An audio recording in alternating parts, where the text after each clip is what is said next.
instruction du président de la République française Macron, qui lui a fait savoir, et hier il a dit explicitement, après le sommet de l'OTAN, qu'il faut que les voix qui suscitent, portent, divulguent ce qu'il appelle le sentiment anti-français dans les pays francophones d'Afrique se taisent.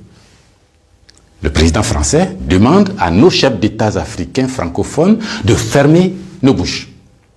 Parce que, selon lui, nous cultivons un sentiment anti-français. Mais vous savez très bien que c'est faux. Monsieur le Président Macron, il n'y a pas de sentiment anti-français ici. Ce que vous appelez sentiment anti-français, d'ailleurs, comment vous allez présenter ça? Je suis en train de parler en français, là. J'ai rien contre le français en tant que langue. Je ne parle pas en sénoufou, ou en djoula, ou en sérère, ou en wolof, ou je ne sais quoi, soninké, bambara, ou quoi d'autre. Je parle en français. Je n'ai rien contre le français. J'écris, je m'exprime, je travaille en français. Je n'ai rien contre les Français. Nous n'avons ici, en Afrique francophone, rien contre les Français. Ils sont nombreux, ils ont des entreprises, ils créent des emplois pour nous, ils payent des impôts. Nous sommes nombreux à travailler avec eux, à travailler pour eux. Ils travaillent souvent pour nous. Nous sommes des amis, nous nous marions, nous vivons ensemble, ici comme en France, sans aucune animosité. Donc, ce n'est pas un sentiment contre les Français ou contre le Français. Ce que vous appelez sentiment anti-français en réalité, c'est un ras-le-bol, c'est une révolte, c'est un refus de la mainmise de l'État français sur nos autorités et par ricochet sur nos économies, sur nos peuples. C'est ce que nous refusons. Les relations incestueuses entre l'État français et les États africains, c'est ce que nous refusons. Les relations de connivence entre l'État français et les États africains, c'est ce que nous refusons. Parce que simplement ces relations étouffent la démocratie. Ces relations étouffent le respect des droits de l'homme. Ces relations étouffent la possibilité que nous devons avoir de demander des comptes à nos dirigeants. Ces relations étouffent l'expression plurielle chez nous. Il n'y a que ce que le président dit parce qu'il est d'accord avec Paris, donc c'est ce que lui dit qui est bon. Monsieur le Président, c'est ce qui nous révolte. On a le sentiment que vous êtes complice de nos chefs d'État pour nous brimer. On a le sentiment que les droits de l'homme que vous faites respecter en France, les libertés individuelles que vous faites respecter en France, la Déclaration universelle des droits en France, déclaré là-bas par vos ancêtres, Monsieur le Président, on a l'impression que vous considérez que nous, en Afrique, on n'a pas droit à cela. Nous, en Afrique, on n'est pas digne de cela. Nous, en Afrique, on n'est pas suffisamment humain pour avoir les droits humains. C'est ce qui révolte cette jeunesse-là. La conséquence, vous voyez chaque jour de nombreux jeunes essayant d'aller là où les droits sont respectés, là où les libertés sont respectées, et là où on a le sentiment qu'ils sont des hommes. C'est ce qu'il faut changer, Monsieur le Président. C'est ce qu'il faut changer.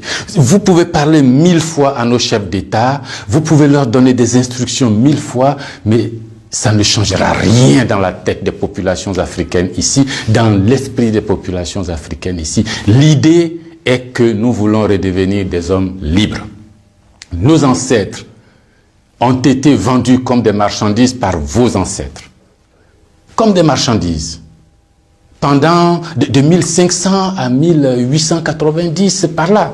Comme des marchandises. Nous fermons les yeux là-dessus. Nos parents ont été gouvernés par la décision que vos parents ont prise à Berlin de venir s'accaparer nos territoires, nous-mêmes, nos fleuves, nos rivières, nos matières premières, de prendre possession de nous. Ça a duré près d'un siècle. Fermons les yeux là-dessus. Vos prédécesseurs ont considéré que nos chefs d'État devraient être juste des délégués pour eux, pour nous maintenir ici. Comment on peut avoir le sentiment français quand on descend à l'aéroport d'Abidjan, le boulevard qu'on prend s'appelle Giscard d'Estaing. Le pont qu'on emprunte s'appelle De Gaulle.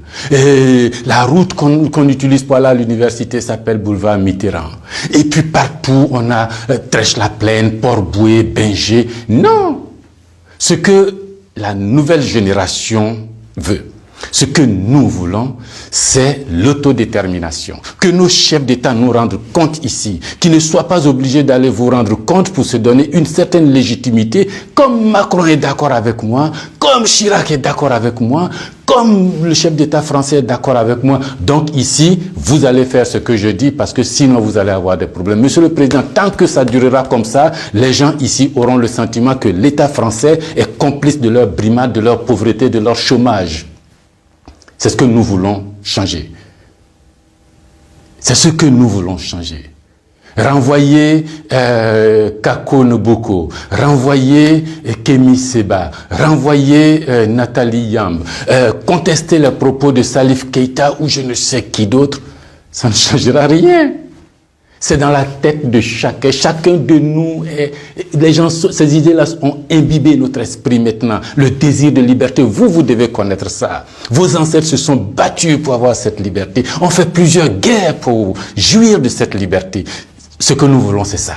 Liberté de commerce, liberté de nous organiser, nous autodéterminer, faire ce qui est bon pour nous sans nuire à vos intérêts. Mais ça ne vous dit pas de venir nous imposer vos intérêts.